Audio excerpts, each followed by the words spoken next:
Hello everyone, today we're going to see how to clear RAM on your iPhone. Firstly, starting the shutdown process can clear RAM by forcing iOS to stop all background processes.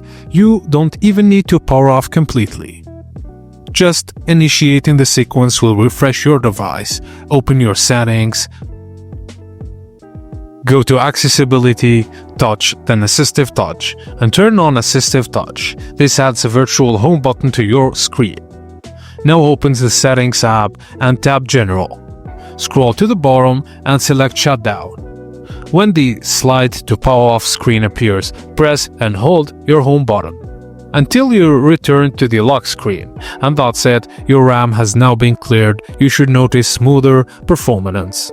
Thank you guys for watching, and please don't forget to like and subscribe for more.